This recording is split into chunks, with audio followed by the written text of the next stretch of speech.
अस्सलामुअलैकुम। Ninth class इससे पहले जो हमारा टॉपिक था वो ये था कि नज़रिया पाकिस्तान की असास क्या है, जिसे हमने काफ़ी अच्छे से डिस्कस कर लिया हुआ है।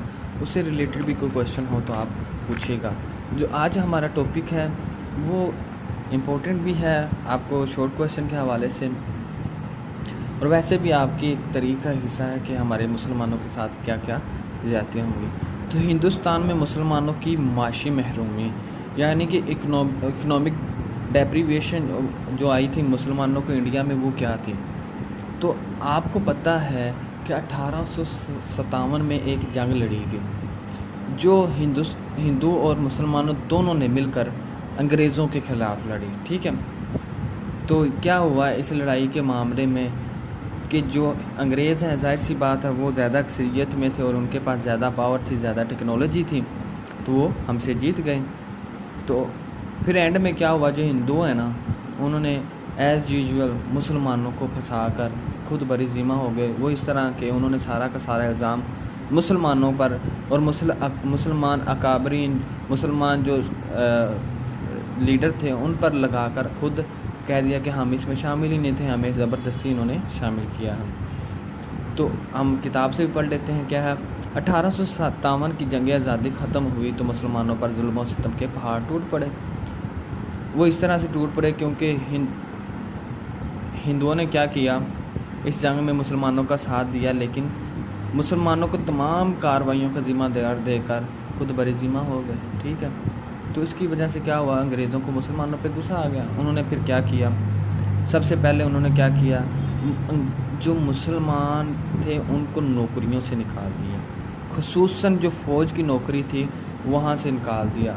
मुसलमान जो ऐसे बंदे थे जो काफ़ी टैलेंटेड थे, जिनके पास काम का अच्छा टैलेंट था, उनको भी मुलाजमत से निकाल दिया और उनकी जगह जो कम पढ़े लिखे हिंदू थे उनको रख लिया गया। तो इस बुक से भी पढ़ते हैं, अंग्रेज़ों ने तासुब और मुस्लिम दुश्मनी के जज्बा के तहत मुसलमानों को सरकारी मुलाजमत से खुसूसन फ़ौज से निकाल दिया और इन पर सरकारी मुलाजमत के दरवाज़े बंद कर दिए।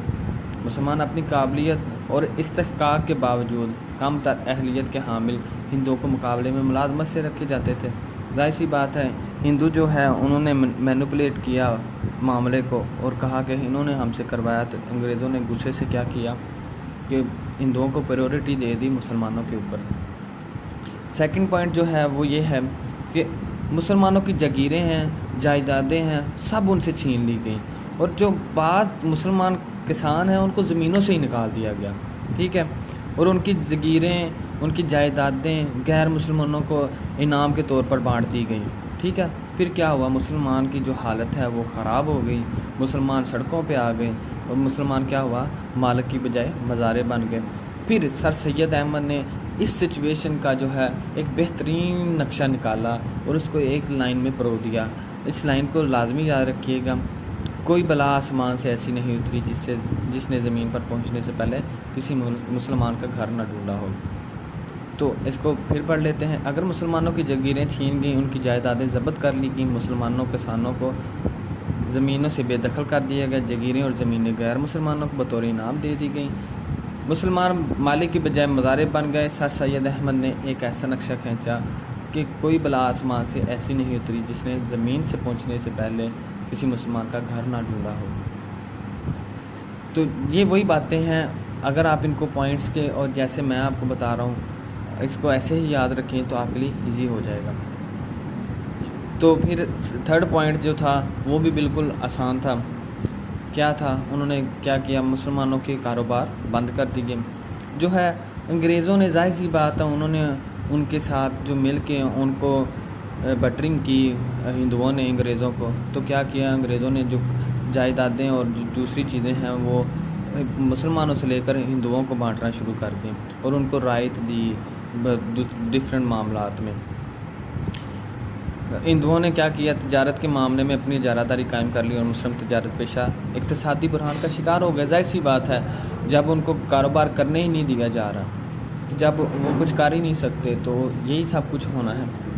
तो फिर हम इसको पढ़ भी लेते हैं। मुसलमानों के कारोबार बंद हो गए, अंग्रेज़ों ने हिंदुओं को खुसूसी कारोबारी मराहत दे दी और इन्हें अपने साथ मिला लिया। हिंदुओं ने अपनी मुकामी तिजारत के मैदान में अचारादारी कायम कर ली और मुसलमान तजारत पेशा लोग इक़्तिसादी बुरहान का शिकार हो गए।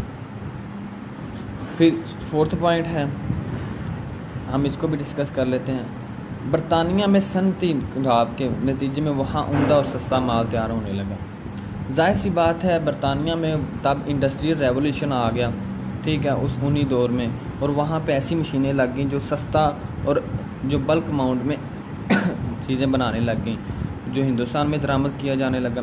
इससे क्या हुआ कि हिंदुस्तान के जो दूसरी अक़वाम के साथ साथ मुसलमानों के घरेलू सनत के पैदावार थे ना, वो भी पीछे रह गए और तबाह हो गए, ठीक है, जिससे उनको काफ़ी नुकसान हुआ। फिर 5वां पॉइंट ये है कि बरतानिया की सनती एशिया हिंदुस्तान में आ सकती थी, लेकिन हिंदुस्तान की चीज़ें जो है वो बाहर नहीं जाती थी, ठीक है। इसकी वजह से क्या हुआ कि वो जो है लाखों रुपए और जो उनकी मेहनत है वो रायगा गई, जिसकी वजह से काफ़ी लोग जो है छोटे छोटे काम करने वाले मुसलमान थे ना, उनको बहुत ज़्यादा नुकसान पहुंचा।